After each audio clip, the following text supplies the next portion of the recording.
What's going on, everybody? Thank you so much for joining us here at Chad's Media for another episode of the Tyler Lennon Show. On behalf of Front Porch News and Chad's Media, I'm Tyler Lennon. We have a very special episode for you today. Joining us is Dr. Juan Harrison. Dr. Harrison, thank you so much for making the time to join us today. Hey, proud to be here. Yes, sir. So I know you have a very, very strong connection here in Sulphur Springs in Hopkins County, and you just recently joined us here on Front Porch News as a contributor. So thank you so much for doing that. We've really enjoyed having you and your work here. We appreciate the opportunity to share some of our writings and be able to communicate with them.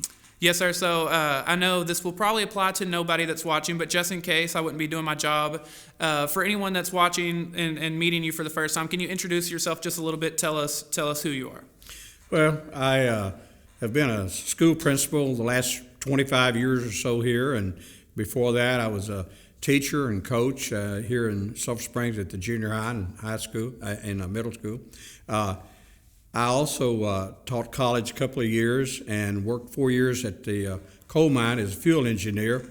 And forever we've had a lawn landscaping business with my two sons over the years. So we've got a pretty good variety. And now my wife has a little pre-K school, and I'm her custodian and chef and whatever for a couple of days a week with her at a little pre-K school. So I have a diversified background. Yes, sir. You truly have done a little bit of everything, huh?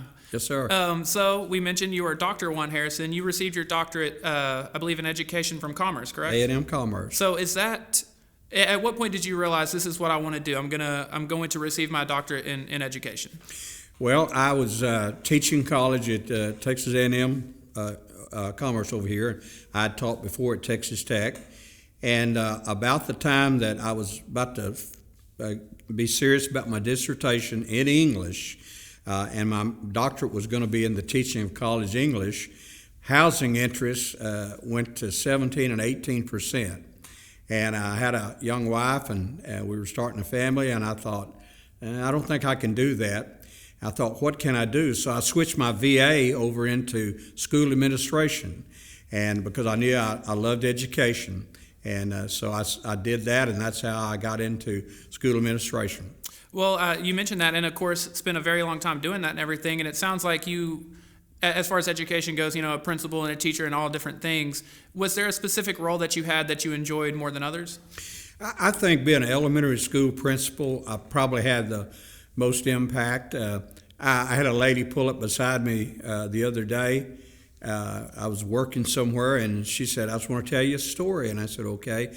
She said, you sat and visited with my granddaughter when their family were divorcing, and she said, you told them that she was going to be okay and that you had been through a family divorce when you were a kid, and that life was going to be okay. And she said she's a grown woman now, and said she never forgets that. So I think kids would be at school, and their parents were supposed to come eat with them or supposed to come from out of state to visit. And people didn't realize the impact on kids of fulfilling your word. And so I think one of the things I did, being able to comfort kids and talk to them and just tell them life's going to be okay. It's going to be all right. And I used to talk to people a lot. You have a crappy life growing up. You'll get a do-over. When you get to be grown, have your own family, you got to be positive. And so I just think life's exciting. If you it's not how you start, it's how you finish. Yes, sir, and I think that really shows the kind of impact that you've had on people, whether it was, like you said, as an elementary principal when they're younger or later in life. I mean, once you joined us here at Front Porch News, all the praise and compliments we've received when you joined, I mean, it really shows the kind of impact you've had on some of the people in the community. And I'll tell you, the writing thing, I when I retired at the end of 2014, and I decided to do visitation. I became visitation pastor for Central Baptist Church until the COVID hit, and I would do the nursing home and the shut-ins. And the reason I did, my mother was in a nursing home, and when you have dementia and after a while, people don't come to see you very much. So I thought, if I ever get a chance, so I walked out of the superintendent's office, and I went right up the street and said, okay, I'm ready to do the visitation program for you. And that's kind of how my story started. I wanted to encourage people that were shut in, that were older, and people were neglecting them. And that's been my focus. Is about 85% of my audience are female, 15% male, and they're mostly older, retired people. And I write about the challenges of, author's always hitting you in the knee and the elbow and where. But I just try to encourage them to keep going, get out there. And my book, I think it was my first book called Serving Happiness. And I just said, if you'll serve other people, you'll be happy. But if you serve yourself, you'll be miserable. And so when people get all mopey and dopey, I said, look, get out there, go visit somebody, go do something for somebody. And I use this in my background. I don't try to preach, but in the background of my stories, I talk about the importance of being a believer, having some sort of a faith to support you in the tough times, because all the money in the world, when you've lost a child, when you've lost a spouse or something. I had a fellow who had lots of money, and he said to me one day, he said, I've got all this money, and what good is it doing me?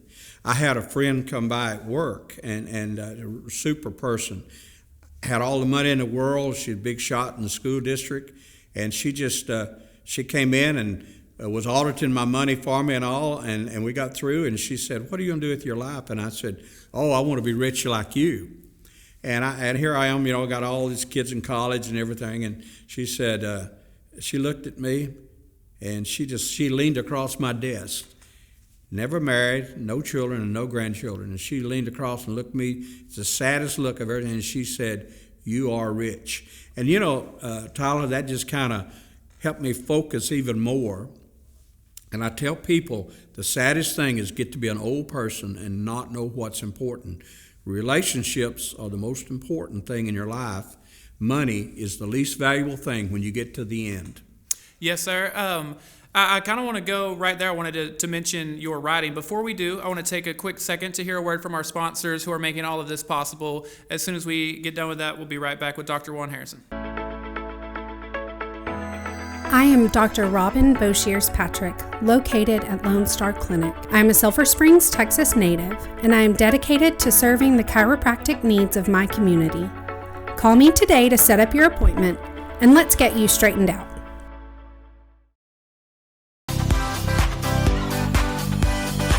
Hi, I'm Audra Clark, owner and stylist of The Beauty Parlor.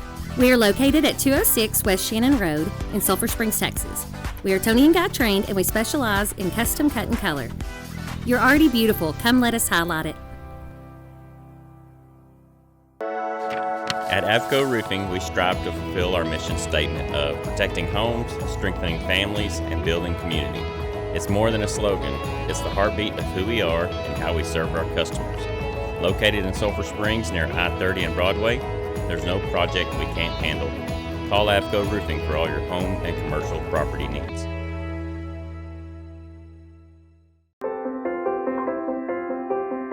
Hi, I'm Lindsay Lee, realtor at Caldwell Banker Watson Company in Sulphur Springs. Born and raised in Hopkins County, I am the small town realtor you are looking for to help buy or sell your home. I specialize in farm and ranch, residential, and lake properties. Contact me today and let me do the work for you. Get your key with Lindsay Lee. And we're back with Dr. Juan Harrison. Dr. Harrison, you had just gotten into your writing, and that's kind of what I wanted to lead in. Not only how you got into writing itself and if that kind of came natural to you, but when you decided, I'm going to make a book out of this. Everything's, I would say accident, but it's my kids' fault. Anything I've done in this area, I blame it on them. My oldest son, Ryan, who guys would remember him from being a baseball pitcher here in high school and later at Liberty University and Dallas Baptist University, he always is bugging me to do something. So he got me to do some podcasts and some things. And when you go to Front Porch News, you can find the location of these. And there's some YouTube and then some podcasts. And they're not very long, 3 or 4 minutes probably, whatever. So they're video and audio. So if you want to see those, it's good. Out of that, my youngest son, Clay, ran for court law judge here, and he got it, and I went all over the county for him, met a lot of people and all. And anyway, when we got through, he said, "Dad, now that we're through, we're going to have to get you to writing." And I said, "Okay." Anyway, in the meantime, Ryan, when I retired in 2014, he had interviewed me through a program that he had created where he helps people focus in on issues with their work or whatever. And so he interviewed me like he did his customers there in California. And he created his interview. I said, fine.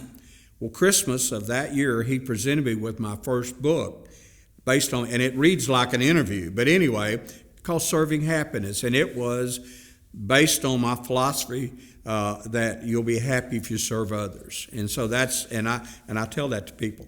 So then he said, all right, Dad, let's do an intentional book. So we sat down, he and I, and we did a book called Class Rules, based on not just being a school principal and all, but basically I wrote that book. The first one, I wrote it, you can read it in an hour in a bathroom, if you're just a good bathroom reader, and it just will get you off yourself and get you serving others, and you'll be happy. The second one was designed, he said, what would you tell somebody whose life's a mess?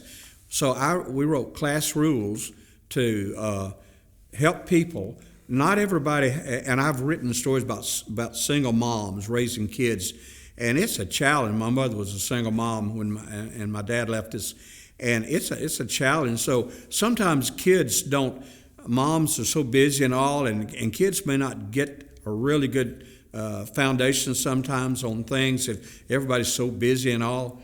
And when you got two parents in the house and they can both really get after you, and so I praise single moms, but sometimes there's kids that come from homes and moms they're busy working two jobs and all, and trying to keep up with everything. And so there's kids sometimes that, as I've talked to a lot of them in school, that they don't have any foundation. They don't have there's no faith there. There's nothing going on. And so in my second book, I said, and I just mentioned some things in life, serve others and all. If you'll do some of these things, you will can build a foundation to your life, even if it was a mess.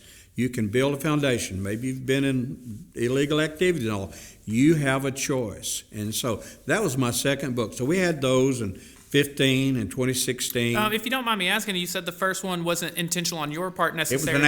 It was a surprise. He gave it to me for Christmas that year. I think it was 2015, and gave it to me and said, "Dad, Merry Christmas." And that was a shock. I had no intention of writing a book. You had no idea you were writing a book. I wasn't writing a book. And so the second one, we intentionally wrote one. Again, still not better than the first one, but takes 2 hours to read in the bathroom. And anyway, it had and it's large print for all my little ladies and all. When you went to do that, did you have in mind what your audience would be, or how big your audience would be, or were you just writing it, you didn't care what the size the audience was, you were just writing it to your targeted audience? My son was driving me crazy, said, "Dad, you need to write another book and this time you'll know we're writing the book." And I said, okay. We still used the program he had where he would ask me a question and I would elaborate and so on. And it still looks kind of like an interview a little bit, but not quite. So those were the two books, and they were early and they're fine. They're cheap. They're like $10 on Amazon. And I get checks from book sales. I mean, people buy them. But anyway, in I think it was 2019, I've lost track of time, but Clay ran for judge and won. And when he did, he said, "Okay, Dad, now we're going to get you back to writing."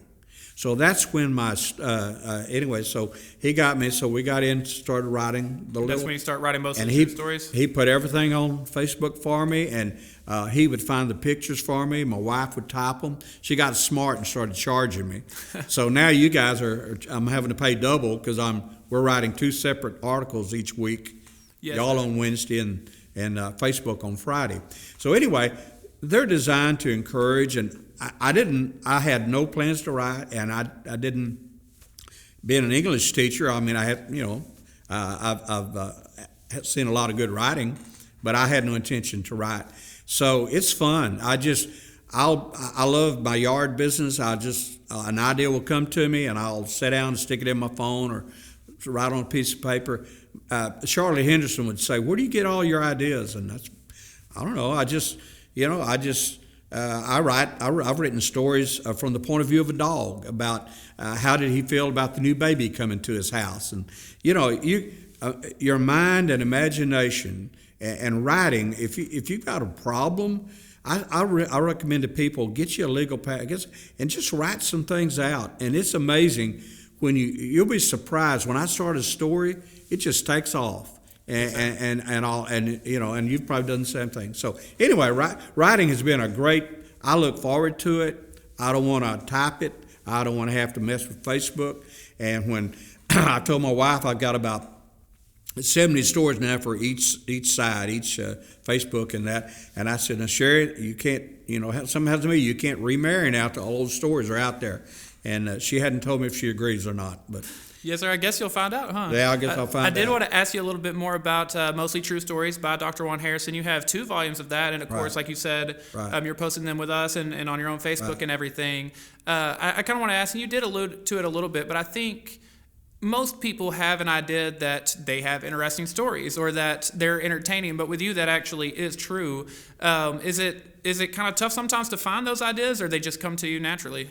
No, the problem, I tell you what, when you get old like me, you'll write down a thought, and if you're not careful, you won't even remember what that thought. You'll look at it and say, "Now, what was that about?" But it's just crazy. You'll just see something. I'm working in the yard, and I'm seeing a grandmother go out to meet her child getting off the bus, and there's a story. I write a story about how a lot of grandparents did not intend to be caregivers, and all. But they end up being, for whatever reasons. And we talk about life happens. And when life happens, you respond. You don't say, I can't keep. And I was just thinking, what love that grandmother has. And you could just tell she walks out there and she hugs that baby. That, in life, I talk about people. There are kids whose they have parents that really weren't good parents. But they have grandmothers who jump in there and say, I tell people, if you see a child and you don't have any, and sometimes God doesn't let people have kids stuff, God may have something in mind for you if you will. Here's the deal, Tyler. What you invest in life is what you get back in life. If you are all about money, you're going to end up being Scrooge before he made a good turn. Howard Hughes was a miserable guy. You look at the lives of Michael Jackson and Prince and Kurt Cobain and Jim. You just keep going the list of people. Marilyn Monroe. All these people had money. It did not make them happy. So there must be something else more valuable. And I'm telling you, family, relationship. So you feel like you don't have anything to do. Sometimes older people just feel like, well, nobody needs me. Go get involved. And like I said, there's neighbor kids that you could strike up a friendship with, and you become important to them. What happens is God sends people. For me, He has sent a million men to me in my life to fill the place of my father. I wouldn't have got that blessing. I mean, men offer me jobs, play catch with me. If you'll just go play catch with a kid, if you'll just take an interest in a neighbor's child, that will make all the difference in the world for some people. And so I just want people, if you'll look, here's the deal. If you're looking for a used car, you'll find it. If you're looking to find meaning in life, you can find it. God will send it your way. He does. I told somebody, I was kind of joking, my audience is used to me using a little scripture and references sometimes on my Facebook. And I said, well, I don't know my audience yet on Front Porch News, and I don't want to run them all off thinking I'm a preacher, but I can't help it. Sometimes I have to say, God's in control. This pandemic is not in control. And through it, some good things have happened. I had one customer, their business is booming, and through the pandemic, their drive-through thing has gone crazy, and can't hardly get in a parking lot. So some people have benefited, and but you can take my theme that I say is take lemons and make lemonade. And it's not what happens to you, it's how you react in life. Because when we get old, stuff happens to us, and we can get bitter, or we can serve other people. I've got a friend, and she was on her back in the nursing home. She had all these people on speed dial, but until she died, she'd call us up and she'd say, "What you doing? What you doing?" And I'm thinking, like, that might have been the only person that some older person heard from. So life is about relationships and caring, and it's even better if you got a spiritual basis to your life. But get out there and be involved with people. You can't get anything done sitting at home. Yes, sir. I think that's an excellent segue, because I wanted to ask you. You are a pastor and you're a veteran, and I've noticed, or I read that at one point you were in Germany and you served as a youth pastor over there. That sounds like a very interesting story. Yeah, I was a captain in the Air Force, and because I'm Baptist, and but our Baptist church over there was different. It was anybody who did not want to be on the military base, and so our church was a Baptist, Pentecostal, Methodist, Episcopalian, whatever. And the first time I brought a girl I was dating up there, she was wearing hot pants. Well, I wouldn't dare do that at a conservative type Baptist deal. But I was the youth pastor, and it was the neatest experience. The kids there lived in a dormitory in Frankfurt, Germany during the week, and they would come back to our little community of Hahn, which means rooster in German. But it was an awesome time. I loved. I've worked with Campus Crusade for Christ in college. I worked with all types of groups over the years, and that's what I was saying. Spiritually, you can find a place to be involved if you want to be involved. I know this pandemic's really made a problem. So anyway, I became youth pastor when I was in Germany doing that, and then, like I said, when I retired, Bruce Stinson, the pastor, said, "Would you be our visitation pastor?" And I said, "Sure, I'll be glad to do that." So that's how I got to do that, and now the pandemic, he's got to shut that down, so I focus more on my writing now. Yes, sir. I don't want to take up too much more of your time. I have just a couple more questions for you. We had mentioned kind of having a big impact on a lot of people's lives here in Sulphur Springs and Hopkins County. Is that something you've been able to fill the support with your own writing and everything, just people in this community supporting it and enjoying your work? Yeah, I have people mention to me all the time. I kind of use my Sunday school class kind of as a gauge and to see what if they're paying attention and what they think and so on. My wife will type it and she'll say, "I don't like this one as much as that one." Some of the stories are really good, really personal, and you can feel them. Other ones, not as much. But I just feel like when I write a tough story, sometimes about marriage or divorce or whatever, like I said, being a single parent and the challenges, some of those things are hard to write, and they're not funny and they're not humorous. And I've written all kinds of funny type stuff and all. But sometimes, life's not all fun and games. And so sometimes I try to reach any issue, loss of a child, loss of a spouse. I haven't got a lot of men as examples because most men, the women outlive the men. So I've written things about like, what does a widower do? Because women, I write so much about how women are so smart. They have 8 best friends. They have each other to encourage each other.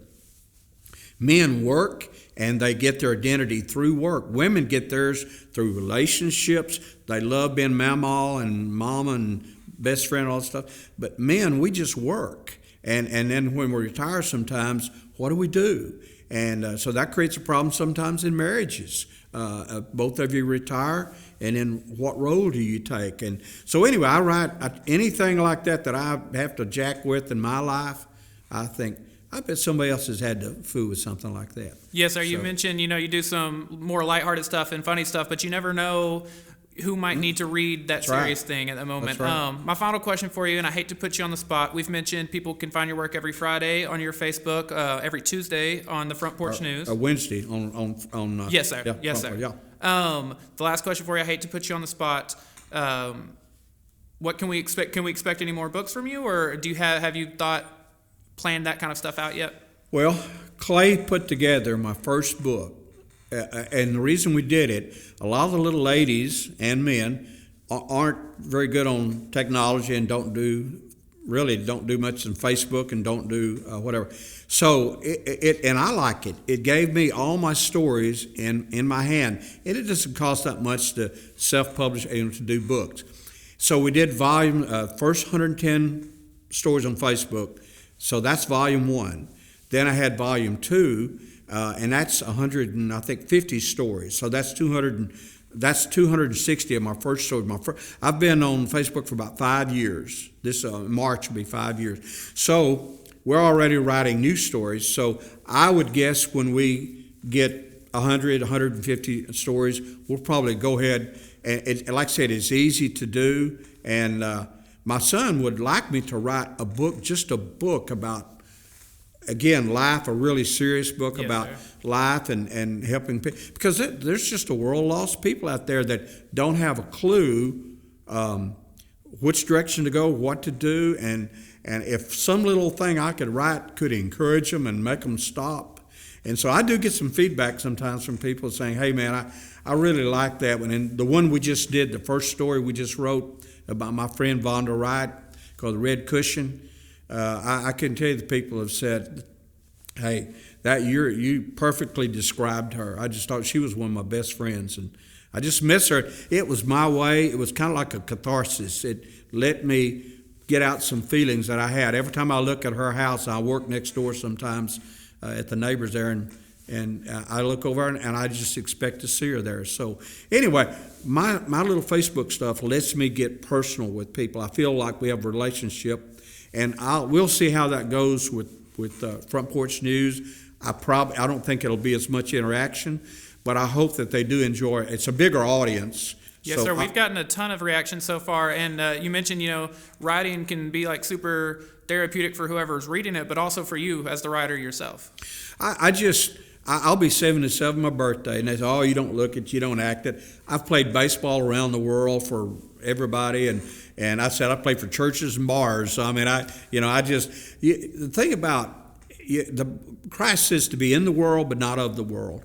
And these, I joke about monks and nuns isolate themselves.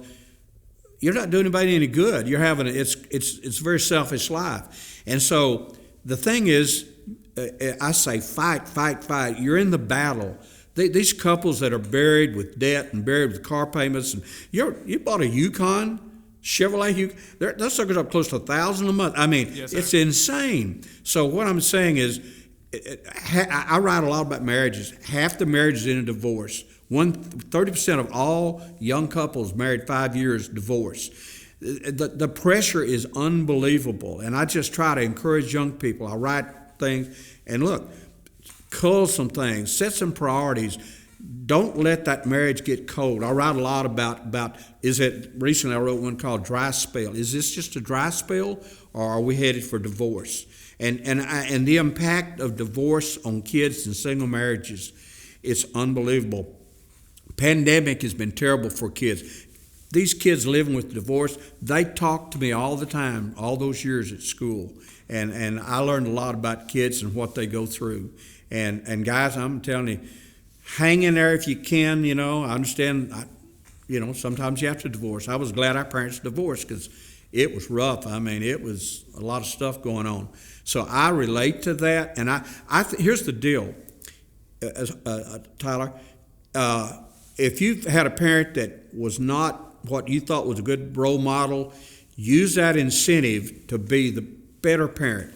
My dad left us. It made me determined to be twice as good a dad as that. I would come flying into ball practice in my mowing truck in my old clothes. I'd come flying into a PTO meeting as principal. I'd switching ties. I was going to provide for my kids. I was going to take care of my kids. My dad left us. My mom just had to, go to work sewing blue jean. I mowed yards. I sold greeting cards. I did whatever I could to help pay for my lunches and all that when I was a kid. I'm just saying, it's not what happens to you. I've had all these men, like I said, say, hey, you want to work for me? Anytime you want to work, I've got work. God just is amazing what he does for you. And all the bad stuff happened to in my life, I've tried to turn it around, and I encourage people, turn it around and turn it into good. Yes, sir. Dr. Harrison, thank you so much for coming in here and joining us. We have loved having your work here on Front Porch News. I know our readers have loved being able to read it, and we're definitely, looking forward to continuing to have you in here. Thank you so much for making the time to do this. Proud to do it. Thank y'all so much for tuning in to another episode of the Tyler Lennon Show, and thank you to Dr. Harrison for making the time to join us. On behalf of everybody here at Chad's Media and Front Porch News, we'd like to thank our supporting sponsors for making all of this happen. Y'all stay tuned. Later this month, we have some great guests. We have Tyrick Rollison, Kayla Price, Keenan Clayton. All of those should be great episodes. So y'all stick with us, and hopefully we'll see y'all then.